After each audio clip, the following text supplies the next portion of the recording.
Search, Toby. Search.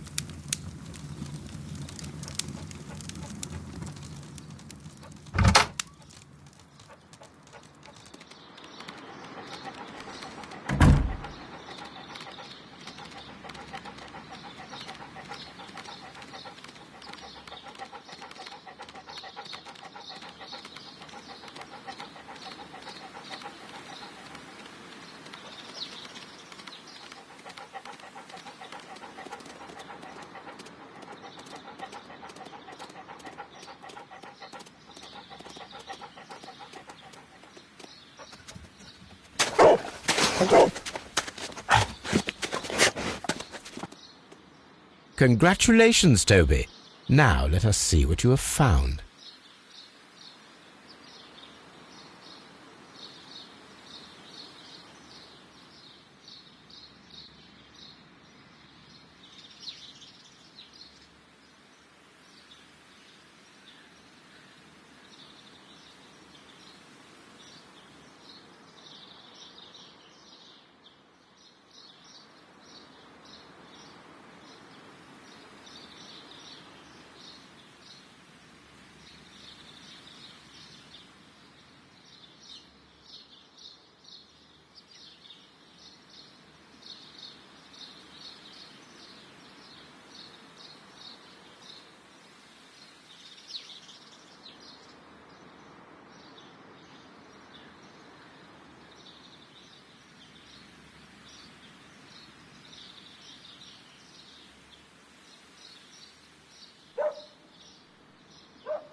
This is the bottle that was used in the laboratory. It was buried here.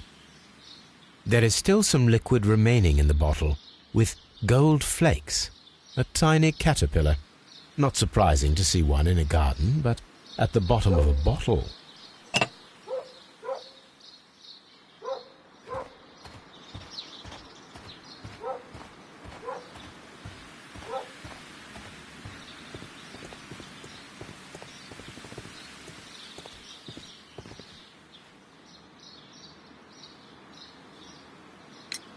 Are you aware of the Divine Syndicate? The Divine what? Is this a joke? No, I am quite serious. What a ridiculous name. Anyway, I have never heard of this syndicate. Thank you, Mr. Hamish. We shall continue our investigation.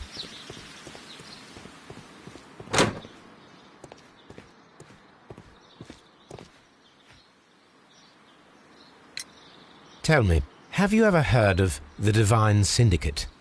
No, I cannot say that I have. Thank you, young man. We shall see you again soon.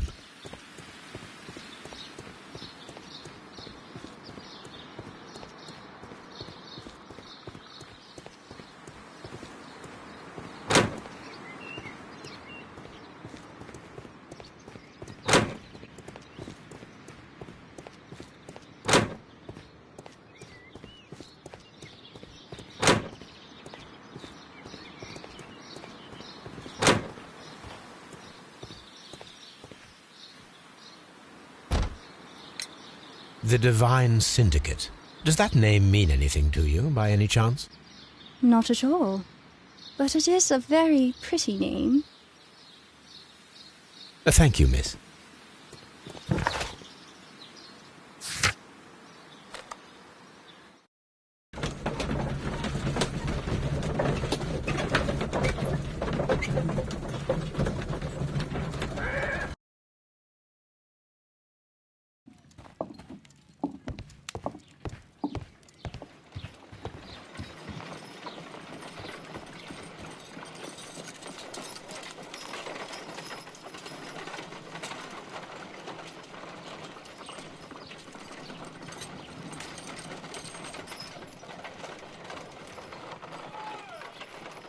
Let us determine just what we have found here.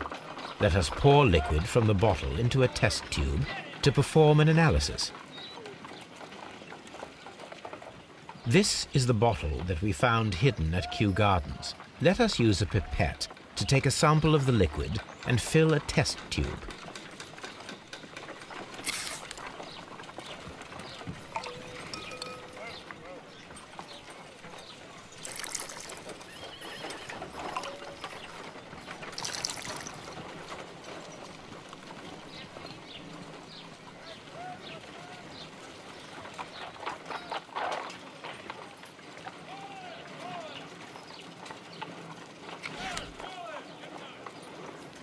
A colorless, water-based liquid.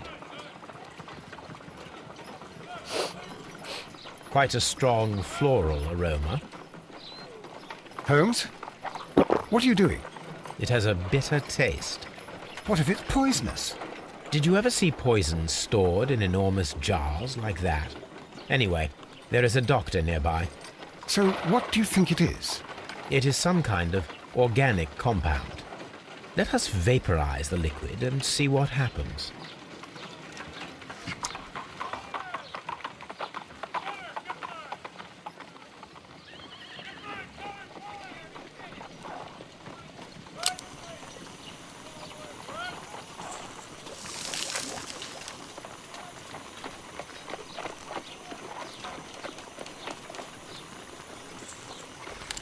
Small colorless crystals.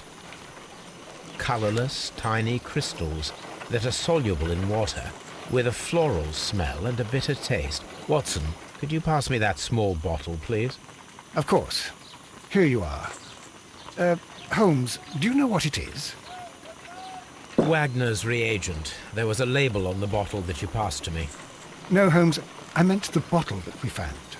Let me add the reagent and see if there is any sediment, and then I shall tell you.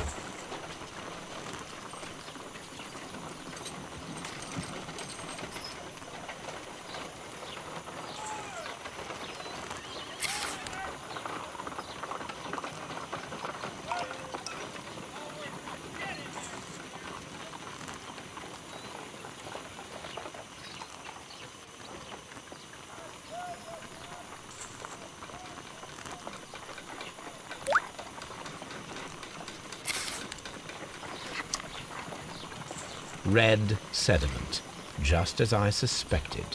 This liquid is of organic origin. It contains some alkaloid. Most likely it is unstable, and that is why there is a quantity of gold dust to prevent contamination.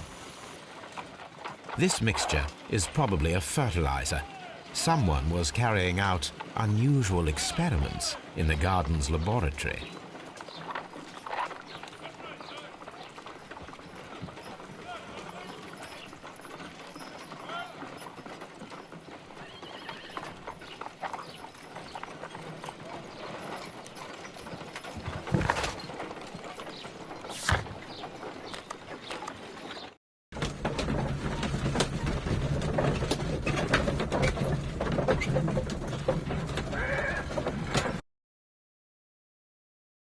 This place is beautiful, Holmes. Its atmosphere is remarkably soothing. Let us find someone who could help us.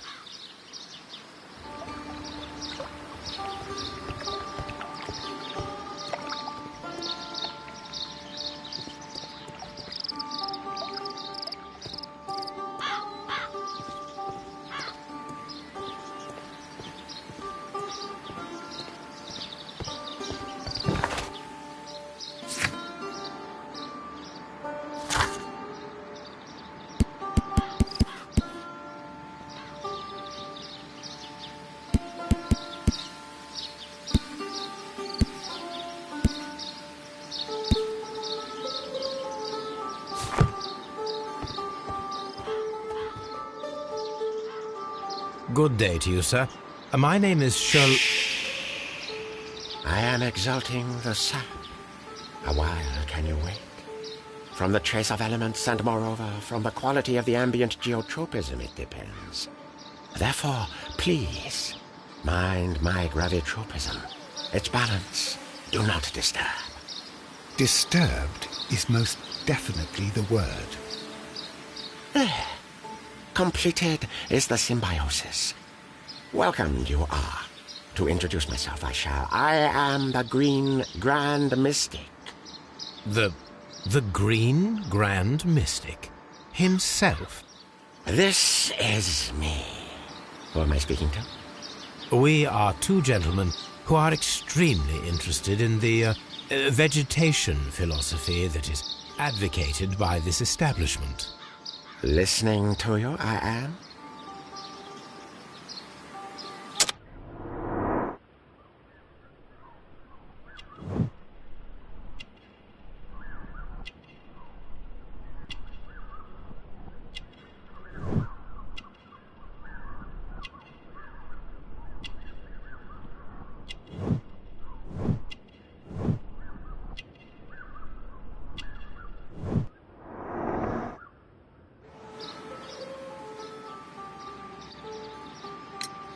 We should like to take a look around, to immerse ourselves in the wisdom that emanates from here. It is a school of anastomosis, the divine scholastic syndicate for vegetation veneration and meditation. You may say, the divine syndicate, glory to the eukaryotic.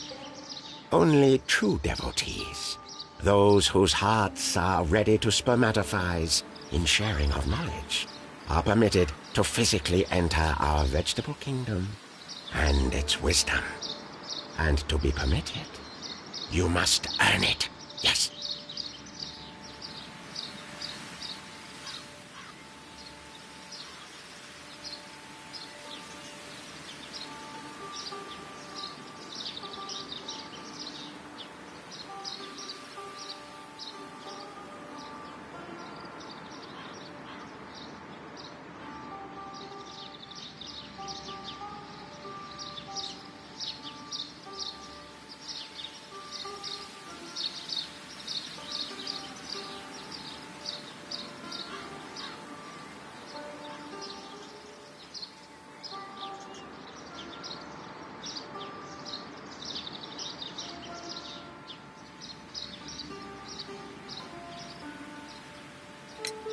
Green Grand Mystic, we are ready to become devotees and gain access to your temple.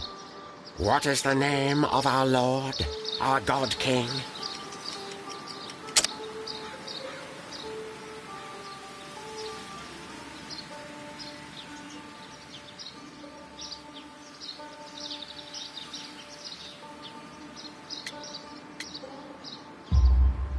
Our God King's name is Treewan, Green Grand Mystic. Oh, la! Good, good, I like you. Here is the holy key to the wisdom place. Holy donation can you make whenever you so wish. Thank you so much. I pray you to taste our fertilizer substance. From the burdens of life it helps to free. But of course. Raw sap, it is called. It is near the entrance.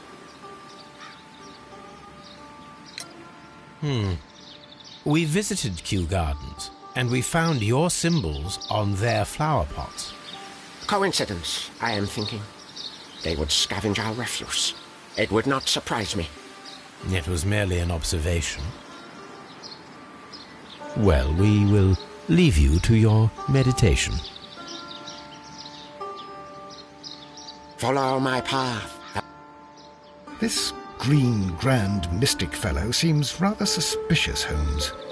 We should search every inch of this place.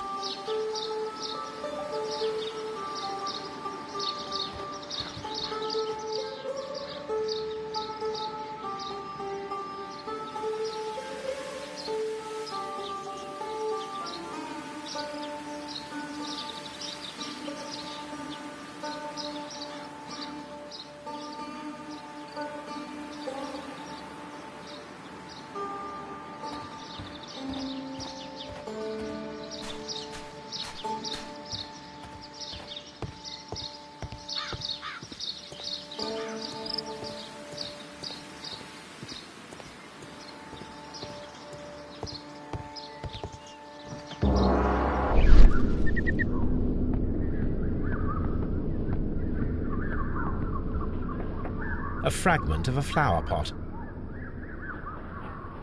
Fragments of a flower pot. It fell down here.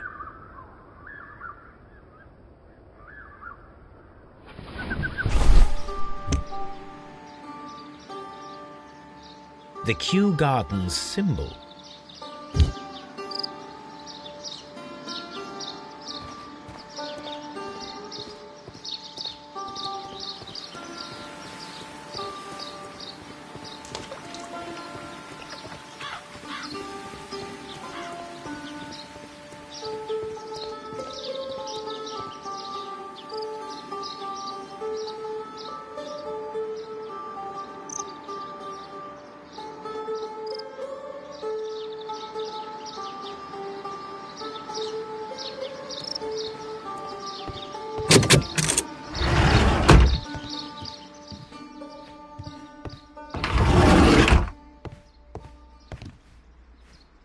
That should be the raw sap that the Green Grand Mystic spoke of.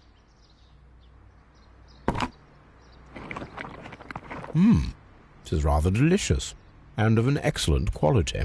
My word, Holmes. Their sap is like a form of cocaine.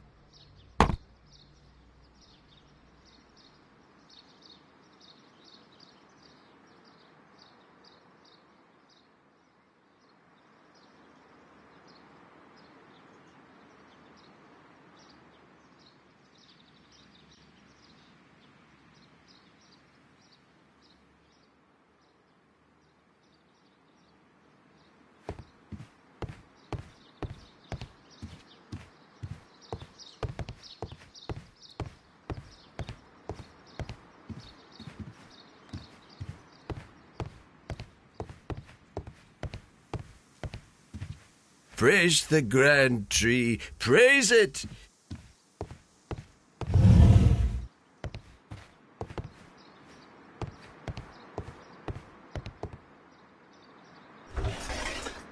A tropical plant. Nothing of interest. A tropical plant. Nothing of interest.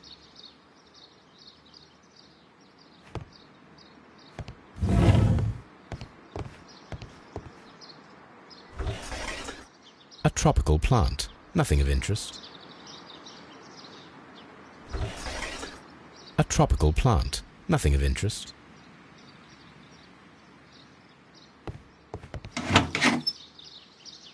These three plants are identical to the ones shown at the exhibition. I shall take them.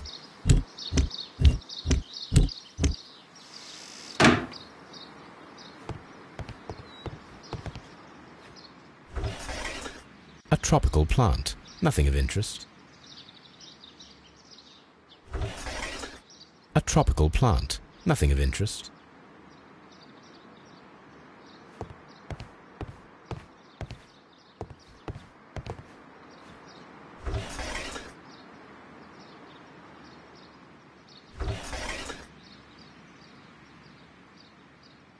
Caterpillars. They are raised as food for certain plants. Let's take them. This green...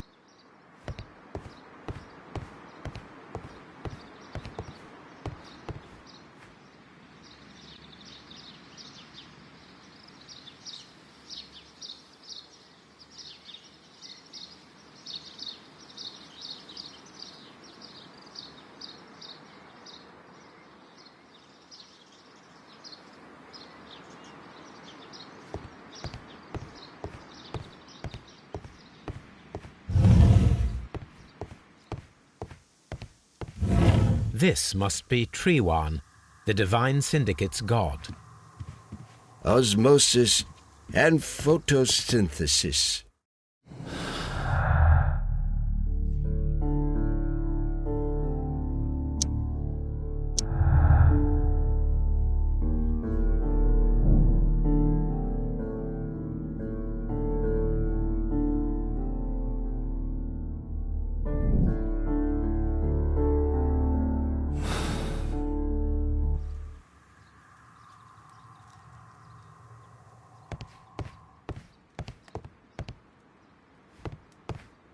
This door is locked, but I can try to open it.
These instruments are used for smoking opium.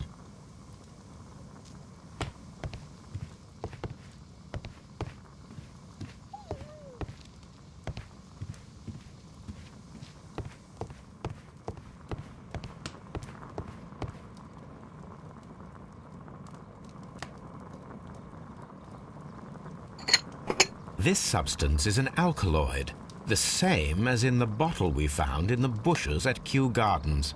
Perfect, Watson. We can begin our experiment.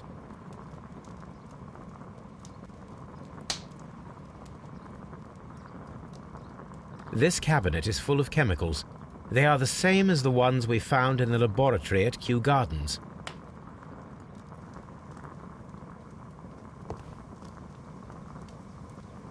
That would be enough to perform the most difficult of chemical experiments.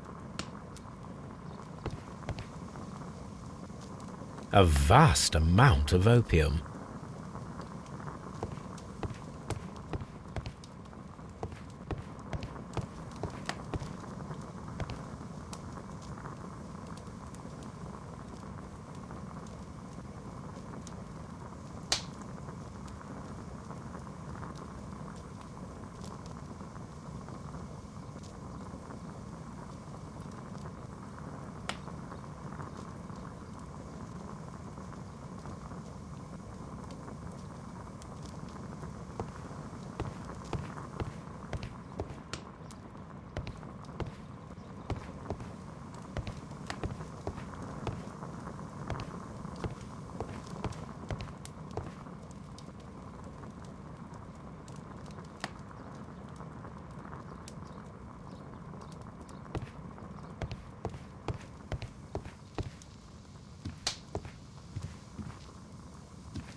Do you have friends at Kew Gardens? None. Not worthy there.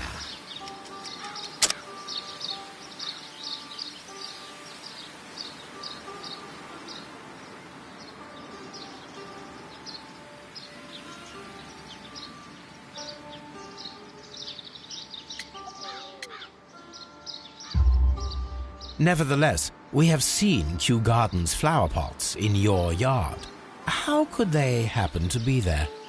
What? Our sacred place you permitted yourself to search. Sacrilege. No, really now.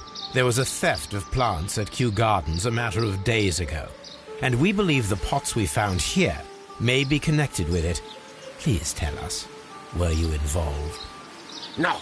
Those plants were ours. They had stolen them from us. How so? Their director, Dump, I believe. Done. Yes, that's what I said.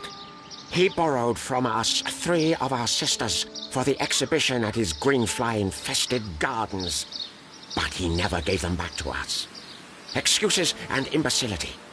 So we went in and saved them. I see. So, if you stole those rare plants from them, then it means... Ah, I get it. Bravo, Holmes. I think the case is solved. No, we did not steal.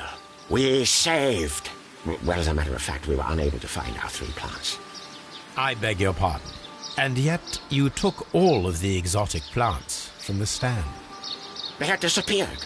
It was the least we could do. They stole our sisters, and so we stole theirs. Well, we will leave you to your meditation.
This green, grand, mystic fellow seems rather suspicious, Holmes.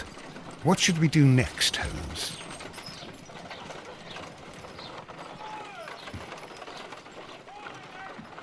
I imagine that one of these plants would be capable of releasing a toxic vapor. I need to find out exactly how it could be done. I shall begin now. Watson, if you are at all optimistic to have dinner this evening, then I'd recommend that you put on the gas mask.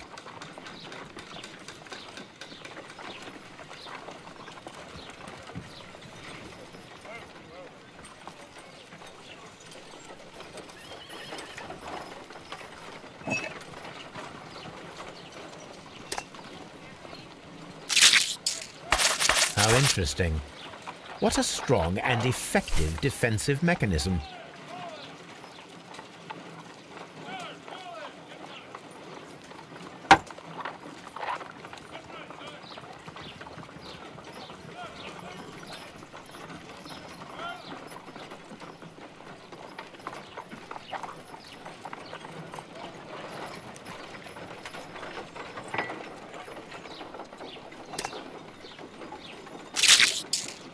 I find the behavior of predators utterly fascinating.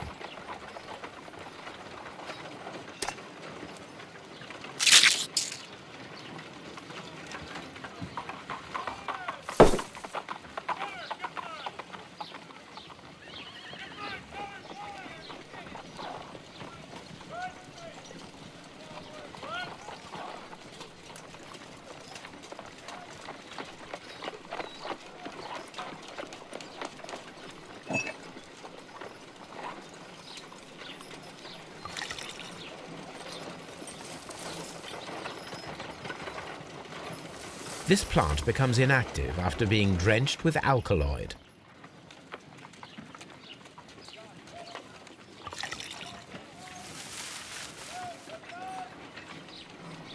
This plant becomes inactive after being drenched with alkaloid.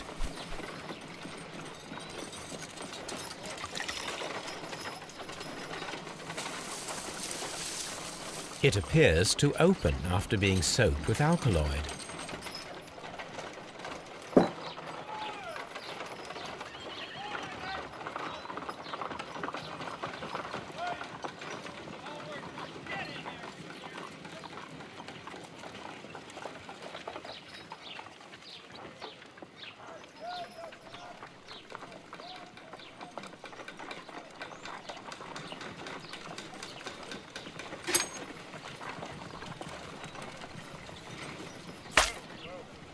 My word! It shot a spike at me after I stabbed it with a pin. I imagined that its reaction would be ferocious if I increased the strength of my attack.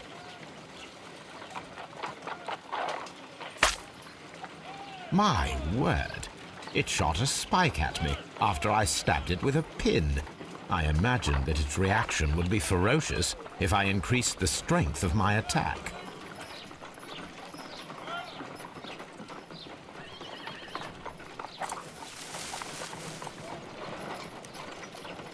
It appears to have fallen inactive after being disturbed.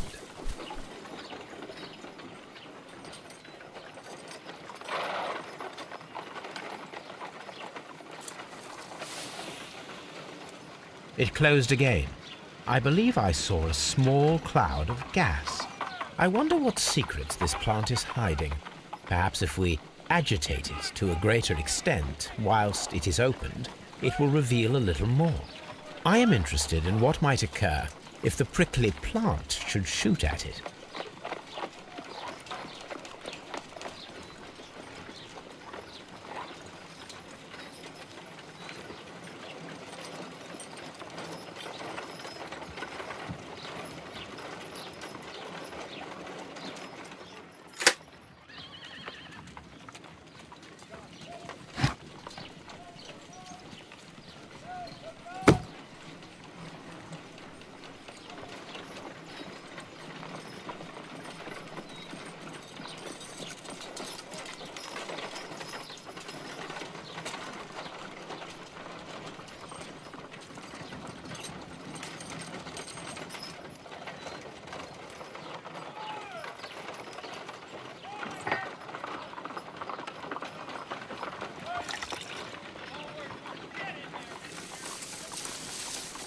It appears to open after being soaked with alkaloid.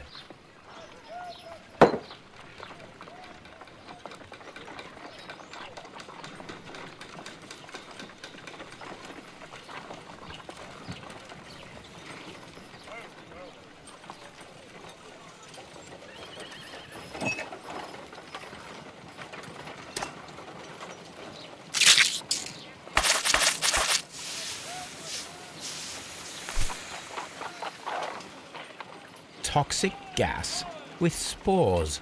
Extraordinary. The plants would be capable of killing only if they were directly next to the victim and stimulated at precisely the right moment. Let us take our caterpillars to the Colonial Collection Room. We may see things more clearly there. It is too early, Watson. Our suspects will be there. Let us investigate Kew Gardens one more time and ask some questions.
Can you tell me if you saw Mr. Montague Dunn on the day of his death?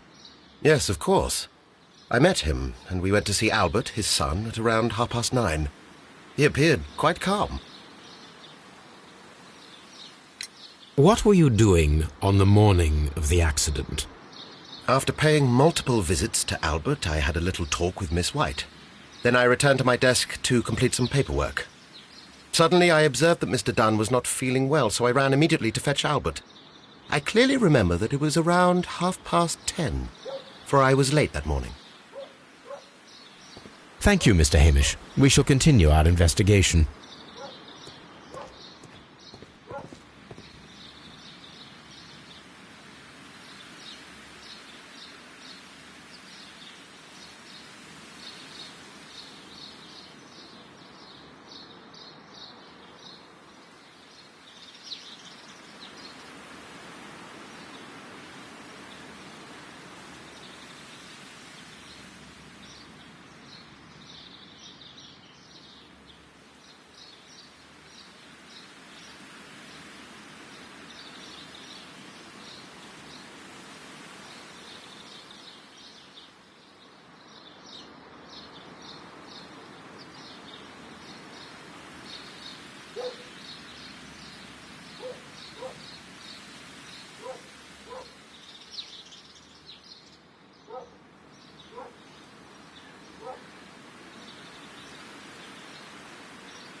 Your father's death does seem highly suspicious.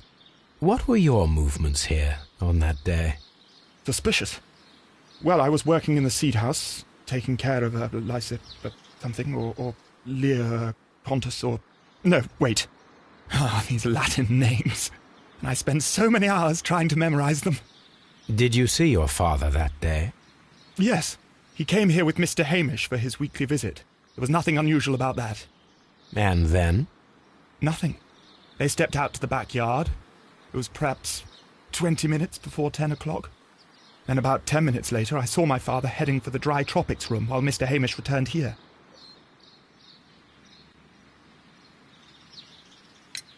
And Mr. Hamish and Miss White, what were they both doing that morning? Mr. Hamish visited me a couple of times. I also saw him returning from talking with Miss White, and that was at 10 minutes past 10. But then he ran back here to me to tell me that my father was feeling unwell. We hurried across to the water lily room, and I found my father lying dead on the floor. Oh, my God. Thank you, young man. We shall see you again soon.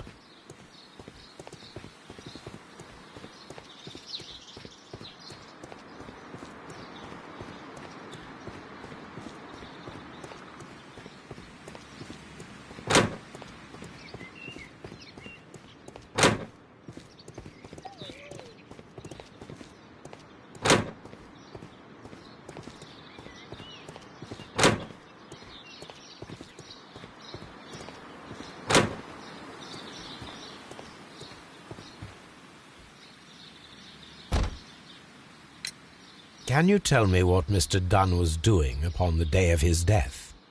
I can, but there is nothing very special to say. I was in the laboratory when I saw Mr. Dunn heading towards me. Tuesday is the day of his weekly visit. It was supposed to be at 9, but he was 10 minutes late, as usual. And then? Well, he came in to say good morning. Then I saw him spend 2 or 3 minutes by the plants outside the laboratory. After that, he ran out in the direction of the nursery, where Mr. Hamish was working. He was always in a rush during the inspection, you see. I would pity anyone who stood in his way. And that was the last time you saw him? Yes. I stayed in the laboratory until 20 minutes to 11, when I heard the cries of Albert and Mr. Hamish from the large glass house. I joined them as soon as I could, for I knew that something must be very wrong.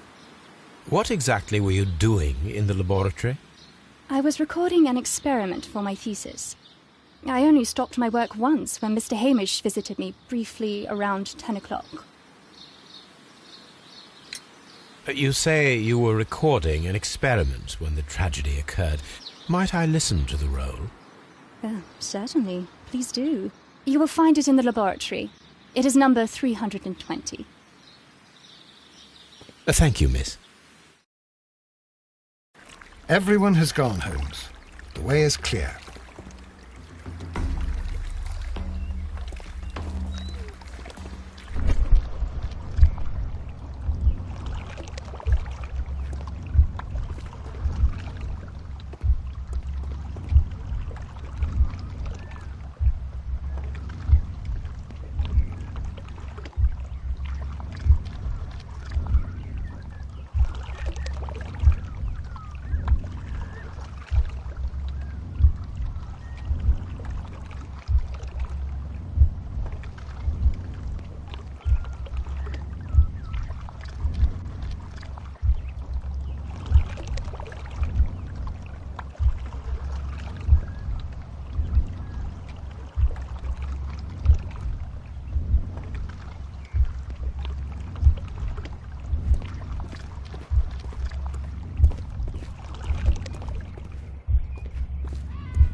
When Montague Dunn was standing close by the plants, the caterpillars were released and caused the deadly spores to activate. Panicking, and likely already half asphyxiated, Montague Dunn started back and knocked over the bust. He rushed to the door, but it was locked. He had to force it open with his shoulder. We already know the outcome. Montague Dunn collapsed and died not far from the pool. Well, it is time to perform our experiment on the ventilation system.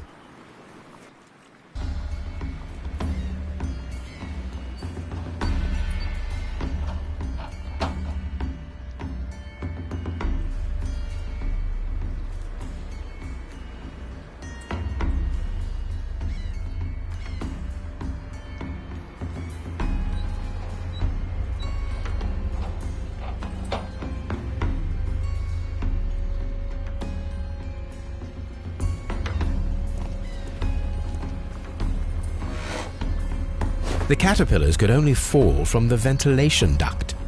Our caterpillars are in place. I'll activate the ventilation system so that they fall down. Watson, stay here and observe. All right, Holmes.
The power is on.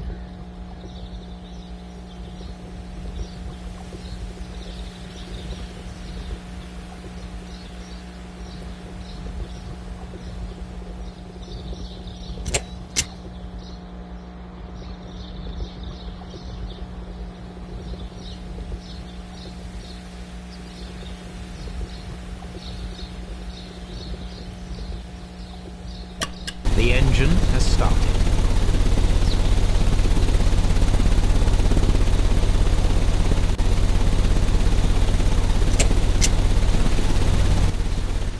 The ventilation system is working.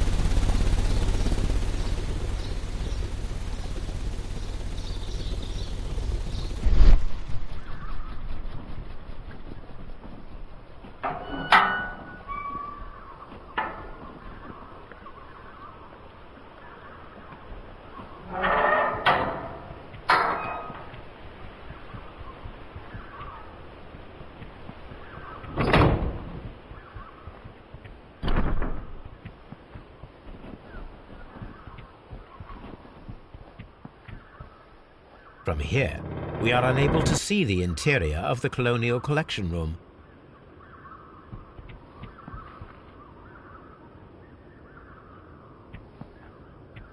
Excellent. This ventilation fan is working. Let us see if I can activate the other one.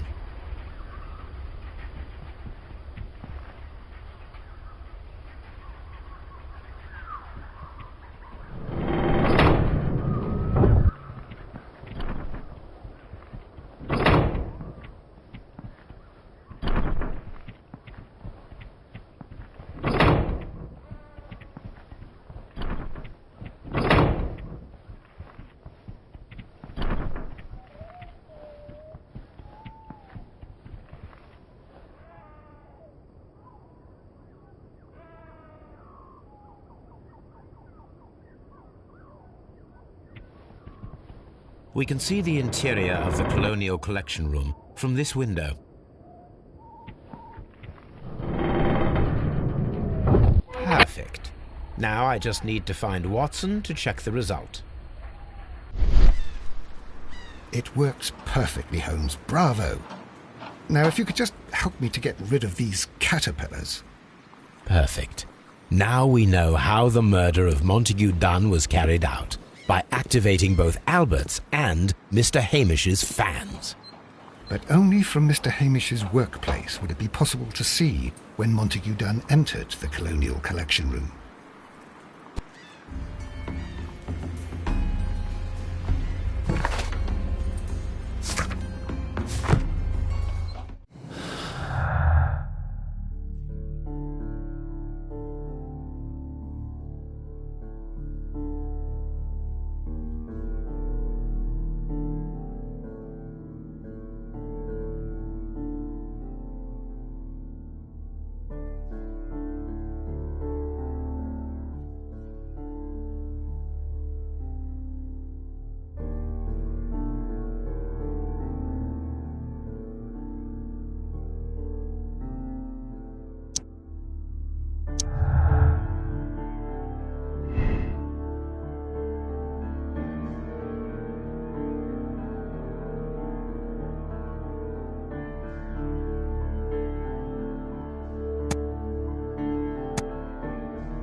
Let's go to Scotland Yard.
Inspector, I believe that Martin Hamish is guilty of the murder of Montague Dunn.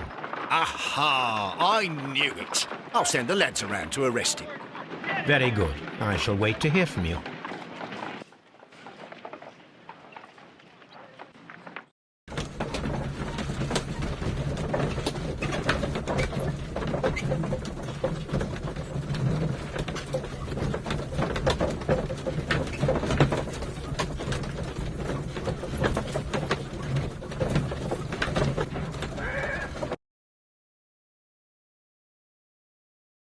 Inspector, I came here as quickly as I could.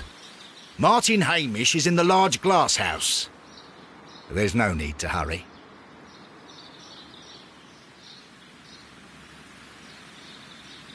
Martin Hamish...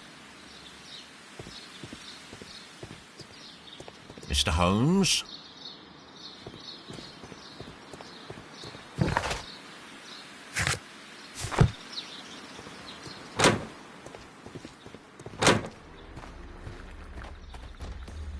Holmes, my God! Yes, we found him like that. Our messing around with the ventilation system didn't go unnoticed. Mr. Hamish realized that we knew. Inspector, could you arrange the body, please? I should like to examine it.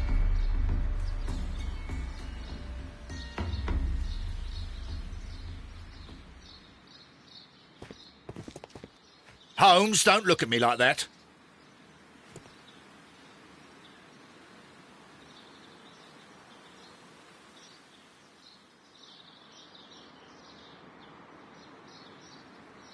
Holmes, his left shoe is unique. This anomaly is often a characteristic of... A club foot.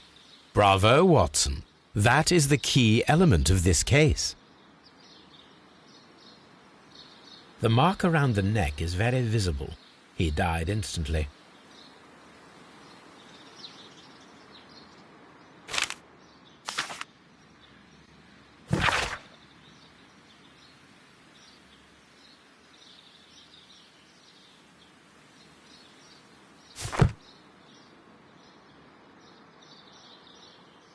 Holmes, don't look at me like that.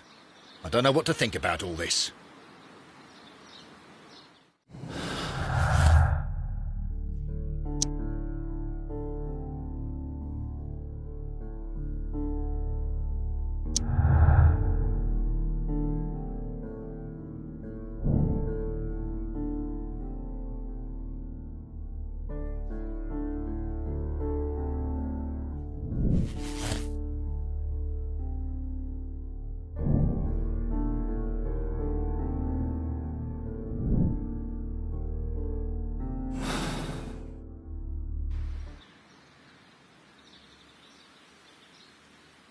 Something about this rings very oddly.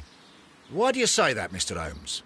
Why? Because of Mr. Hamish's club foot. Oh, I deserve to be kicked from here to Charing Cross. I should have noticed it. But, Mr. Holmes, I can't see why. No, I don't suppose you do.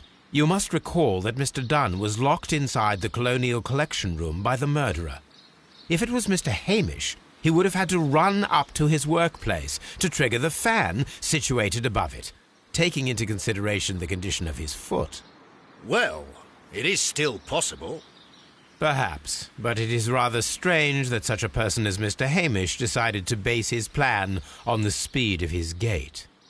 You mean to say that somebody helped him? So the suicide is questionable? Correct. Mr. Hamish accuses only himself in his letter, and so the investigation stops. Possibly an accomplice, then? That idea had not occurred to me, Mr. Holmes. I have another idea, Inspector. Thanks to the testimony that we have collected, we are able to rebuild the events as they took place that day. With a timeline, such as we did in the Jack the Ripper case. Precisely. The map at the entrance of Kew Gardens should help us with our timeline. Let us analyze the facts and statements so that we may recreate the events of that morning.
Let us summarize.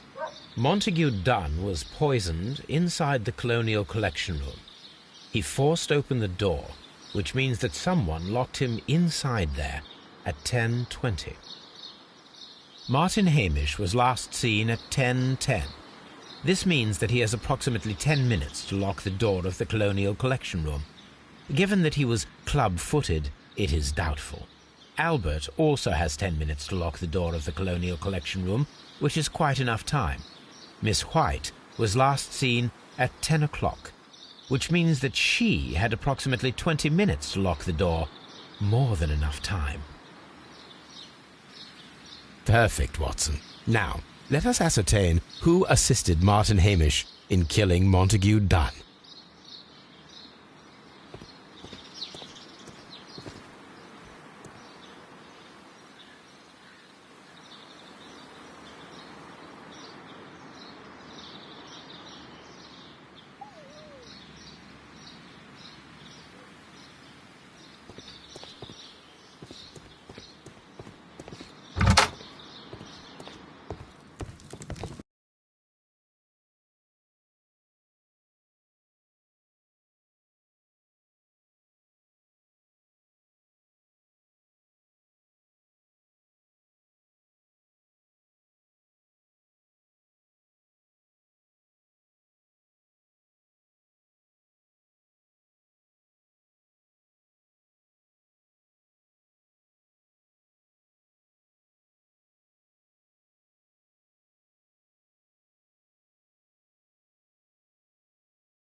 Here it is.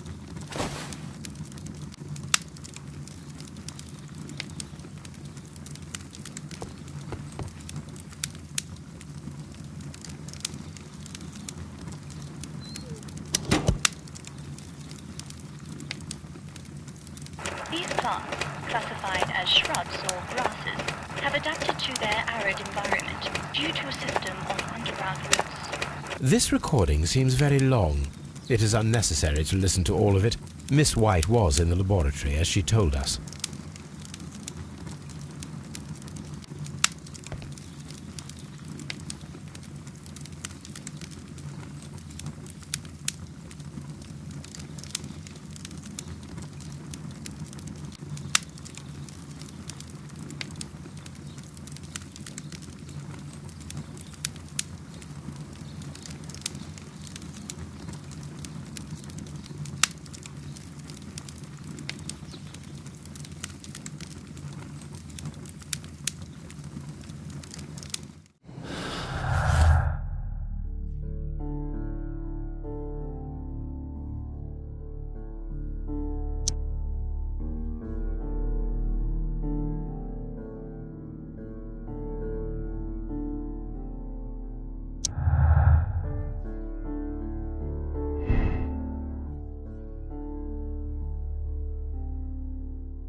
But Holmes, how can you be certain that we'll find Miss White here?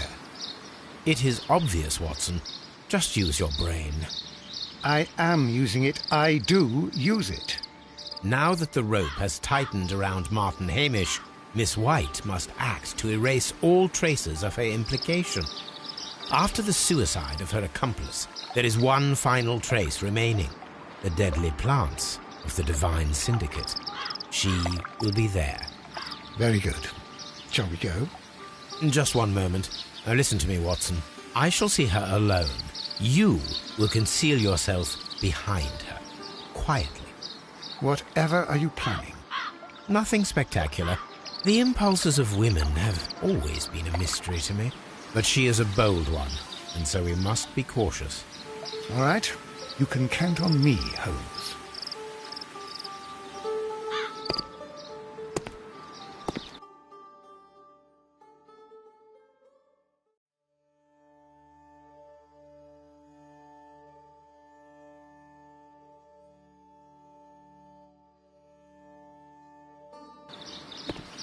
Mr. Holmes, good day to you. You do not seem surprised, Miss White. Well, I was expecting you. Not for too long, I believe. So please tell me, as it is still unclear, who planned the murder? Was it you? You were wrong, Mr. Holmes. It was Martin Hamish, then. You managed to convince him to take on a more prominent role. You could not be further from the truth. You think that you can fool me? You don't care what I think. It is difficult to care about someone who is capable of pushing a man to his suicide. It is over, Miss White. The police will be here any minute. Over, perhaps. One moment you were here, and the next, you were on the other side. The other side? No! Stop! I beg you not to do this, Miss White. Don't come any closer.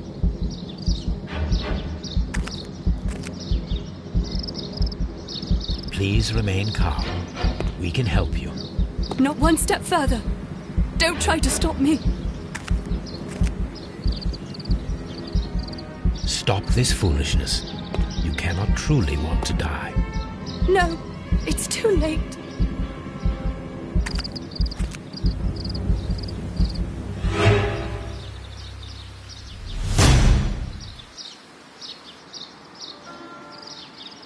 This is...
But Holmes, how can you be certain that we'll find Miss White here?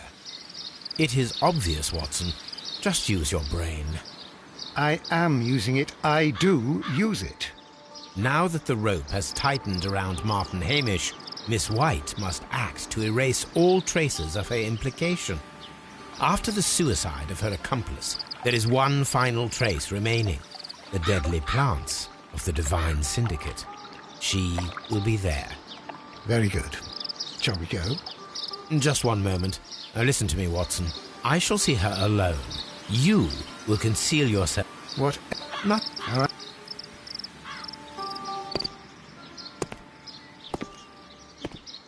You do not. Well, Not. So please. you... It will... You think... You do...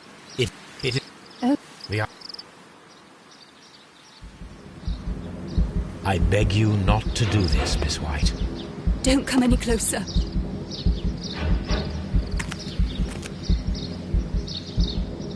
Please remain calm. We can help you. Not one step further. Don't try to stop me. Stop this foolishness. You cannot truly want to die. No, it's too late.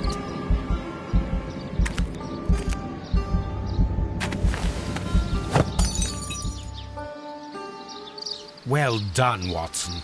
She was not faking. Miss White, you have no right to take your own life. Dr. Watson? Did you just save me? Or worse?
Where are you going, Holmes? Have you been invited somewhere? We have been invited, Watson. We have. Where to? To the Baker Street Irregulars' annual dinner. They sent us an invitation. It is on the table. A dinner? How could those street urchins afford anything like that? I can't understand your interest in them, Holmes. They're dirty. They wouldn't hesitate to steal your wallet. Watson, you should be excited. It is a secret dinner. Its location changes every year. Read the menu. Sounds mouth-watering. All right. We, the secret police of Baker Street, invite you, Sherlock Holmes, and Dr. Watson to our annual dinner. Menu, entree, frozen rat-head salad. Is this a joke? Not at all. Pray continue. Main course, sow's udder in Danny Nutcracker's way. Sounds disgusting, Holmes. Hedgehog goulash. Street turnips in homemade juice. And it goes on. I can hear them on the stairs now. Oh, we can't go there. We can't eat that. Watson, you'll hurt the feelings of those poor children. We have to go. Oh, Mr. Holmes. It is fine, Mrs. Hudson. Mr. Holmes! Wiggins, Dr. Watson is getting ready. He will be delighted to join us. You don't look well, my young man. Is there something wrong? Don't tell me the dinner is cancelled. Mr. Holmes, it's my brother Leighton. He's in a prison cell. They say he's killed 2 men. You have to help us, Mr. Holmes, 'cause I know he didn't do it. Where is he now? From what I've heard, they took him to the yard and they gave him a good beating already. You know what they're like. They'll hang him. They won't look any further. Holmes, we have to help him. Well, and forget about the dinner. Wiggins, I'll take the case. You're fantastic, Mr. Holmes. I'll be waiting for you at the crime scene. You'll be there, right? It's on Half Moon Street in Whitechapel. Very well.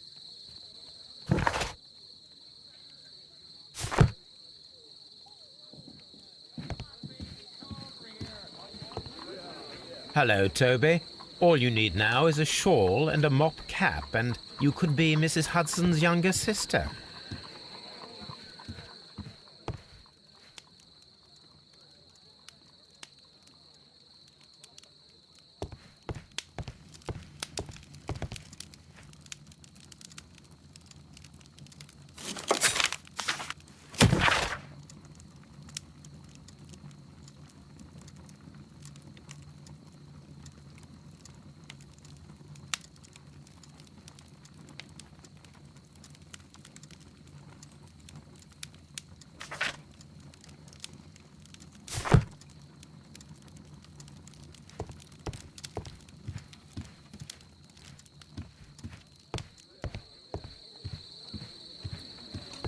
Holmes, poor little Wiggins needs our help.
Holmes, poor little Wiggins needs our help.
A map of London and the surrounding area.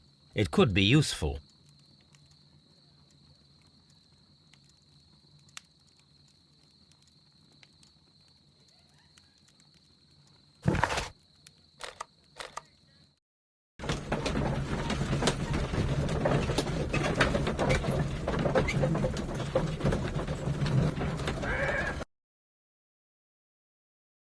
Mr. Holmes, whatever brings you here so late at night?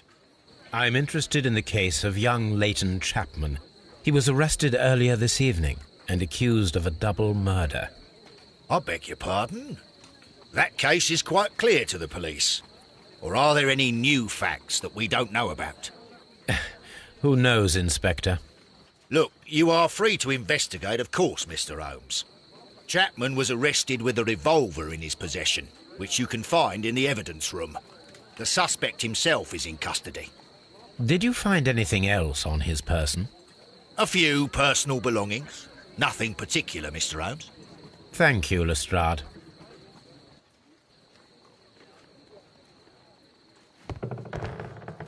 I'm always wondering what's on your mind, Holmes. Mr. Holmes, what is the trouble with that lad? Isn't he guilty of murder? Mr. Holmes, what is the trouble with that lad? Isn't he guilty of murder?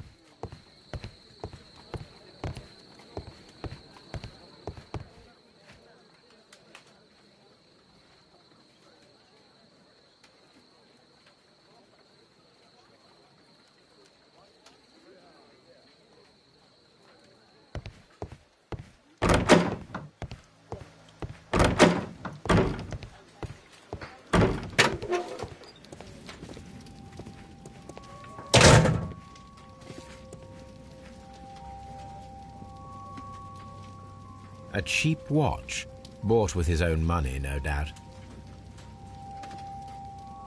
These cigarettes are filled with cheap tobacco, nothing interesting.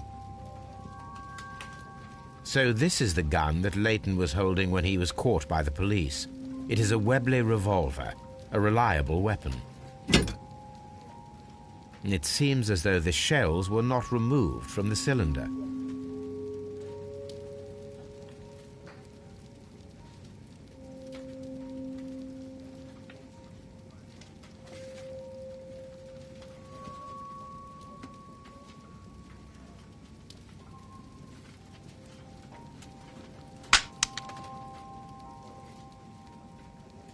Two out of the 6 shells have been fired. There were 2 shots.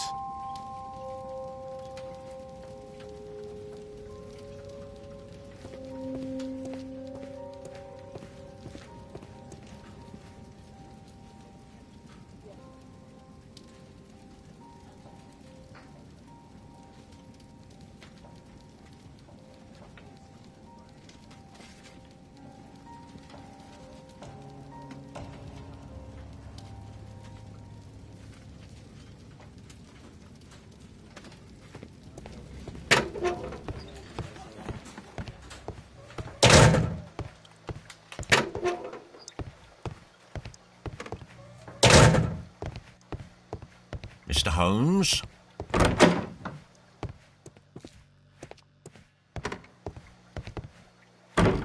Please escort this suspect for interrogation. Good evening, Mr. Chapman. Who are you? I've got nothing to say. It's all a mistake. Calm down, Leighton. I have come here to help you. To find out if you truly are innocent, as your younger brother Wiggins has told me. My brother? You know him? Then that means you're... Sherlock Holmes. Oh, blimey. All right, Mr. Holmes. I'll tell you everything.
Good.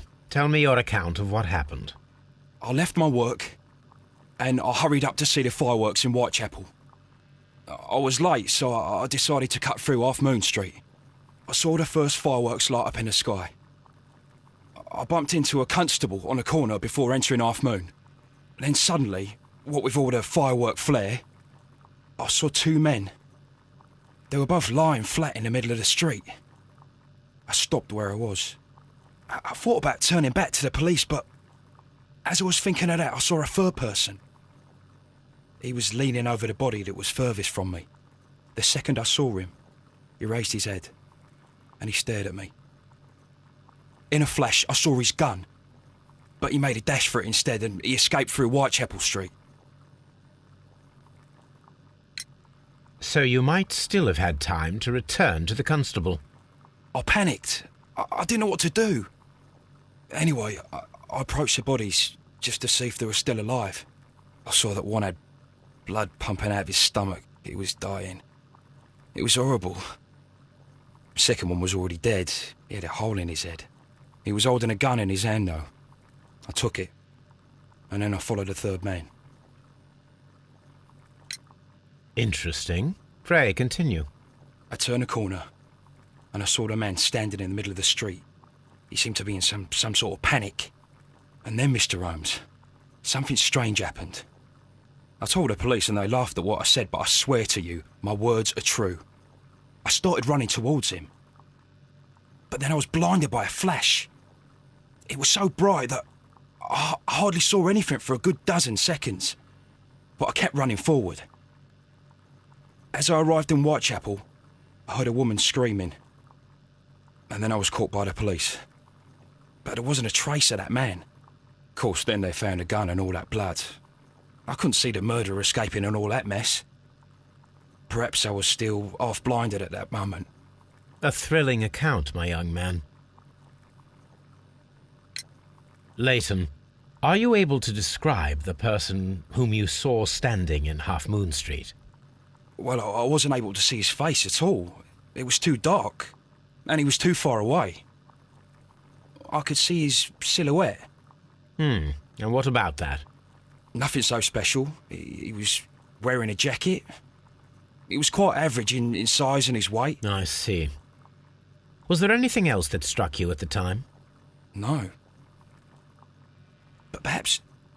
It's strange, but I can't remember the sound of his footsteps as he was running away. Perhaps it was because of the fireworks or the surprise of me seeing him. We shall see you soon, young man.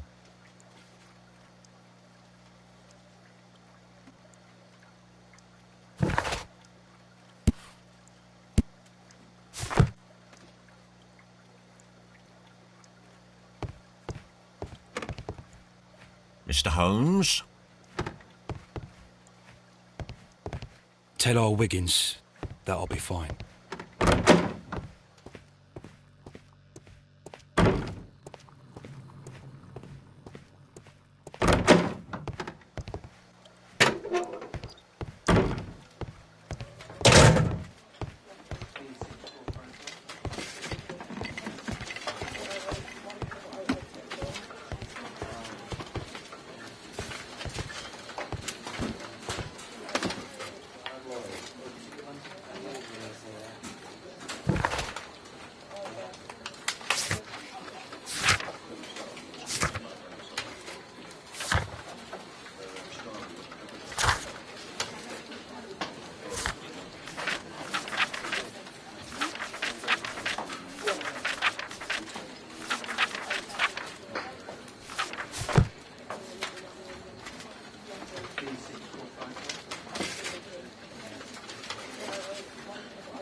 Holmes, poor little Wiggins needs our help.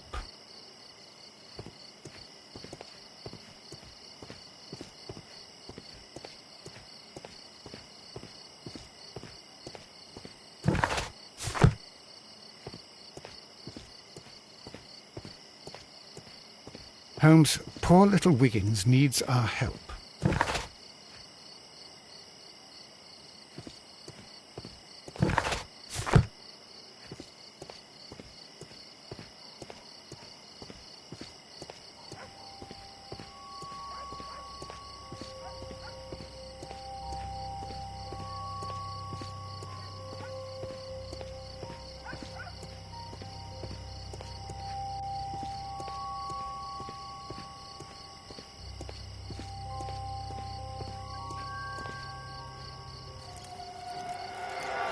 Please, gentlemen, leave the scene now.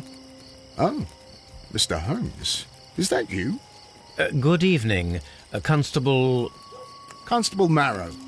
I was here with Inspector Aberline during the Ripper case, Mr. Holmes, back in '88. But then this is nothing like that case. With this one, we've got the murderer, the weapon, and the statements, which speak for themselves. Of course, Marrow. But you know that appearances can sometimes be deceiving. Who were the victims? The two men here, both shot. The stab fellow was Brian Vercotti, a well-known ruffian. The other, Kenneth Butler, a jeweller by trade. You spoke of statements. You have witnesses? Well, I was there, so I gave my own statement. And then there were two other witnesses who said they saw the killer Chapman. Mr. Turner, a gentleman who lives in that flat over there. And Polly Powell, a flower seller, who was over at the far side of the street. So, Constable Marrow, I should be delighted to hear your testimony. I was standing at the north side of Half Moon Street. That was the side that you came from. But you would have been unable to observe this part of the street, where we are standing now. That is correct. But I saw the two victims slowly enter Half Moon Street, and then shortly after, the fireworks started.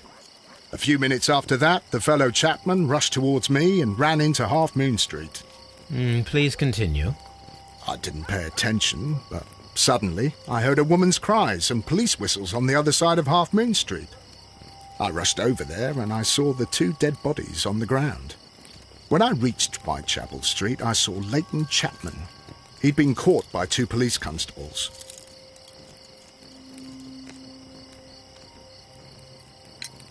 Did you hear the shots? I didn't hear any shots. The fireworks were all over the sky. They were so loud I couldn't hear anything else. What were the fireworks in honour of, Constable? Well, today's Queen Victoria's birthday, Mr. Holmes. Yes, I appear to have lost track of the days. It is May now, of course. Constable Marrow, what else caught your attention while you were running through Half Moon Street? I saw nothing but rats, and I took the time to light every corner with my lamp. Did you happen to look up at Mr. Turner's window when you were on Half Moon Street at that time? Yes, I saw that the window was open, but no one was there. It was dark in the room. Constable, your statements have been of great value to me. Mr. Holmes, I had no doubt about this case, but now that you are here...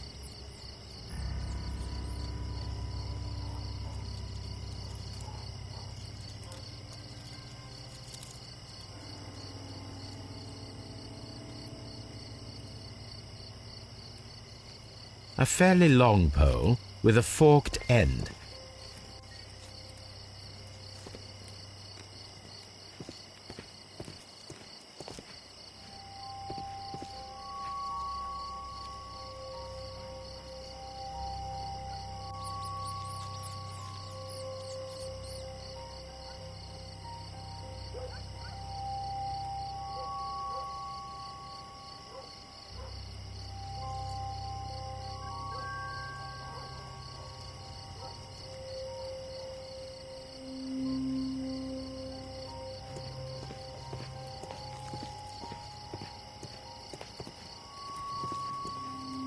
A fairly long pole with